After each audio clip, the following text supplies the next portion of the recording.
This nation separated church and state, and that was a mistake. To say that the individual rights must be secured and that the majority oppressing the minority is a form of tyranny has some truth to it. But let's explore that idea. Women's rights did not come until later on. Women did not even get the right to vote until after the slaves did. So to make the argument that the founding fathers intended this to be a nation where we separate church and state, and that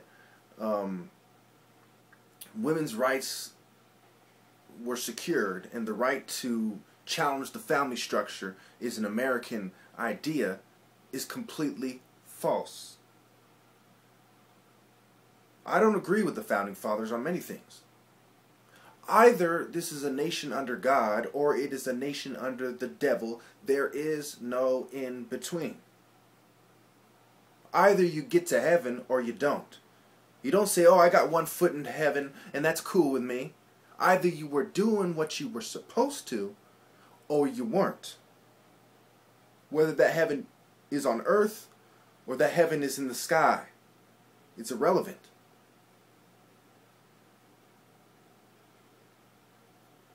America is a very hypocritical nation.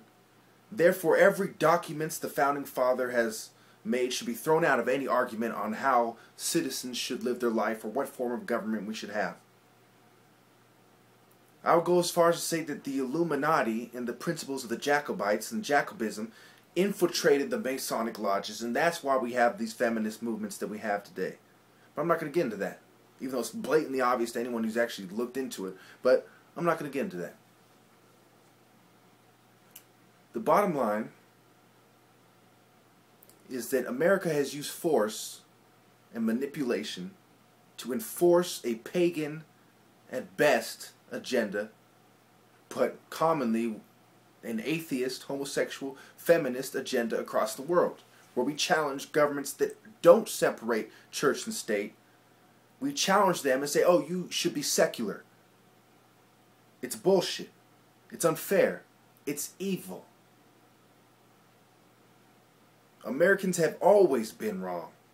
Whether it was enslaving Africans, enslaving the natives, killing the natives, whether it was fighting with each other, fighting with the French, fighting with the British, we were never truly right. Never. The British secured our protection and we turned around and stabbed them in the back. And then we started talking about tyranny and we became the biggest tyrants in the world. We were always hypocrites, we were always liars, and everything that Americans have said in the past and in the present and probably in the future should be disregarded.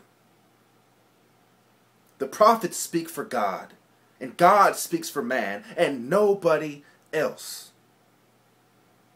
The answer to our problems is that the faithful should rise using force and enforce the will of God, which means women submitting to God and women submitting to man.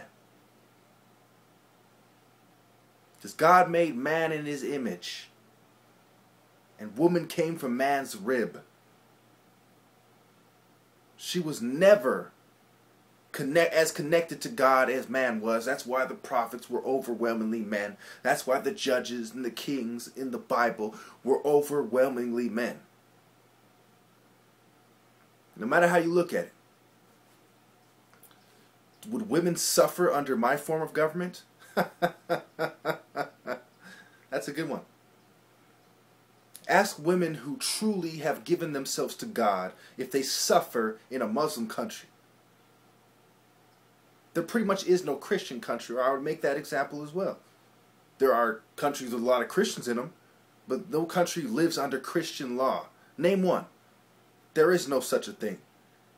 Unless you consider Rome a nation, which is, okay. So there is no Christian nation. So therefore, I've won this debate by far. The homosexuals, the psychiatrists, the feminists, the atheists, the apostates, the infidels, the heathens, they have failed to prove that they are right. And they are the minority. So why should we listen to them? Thank you.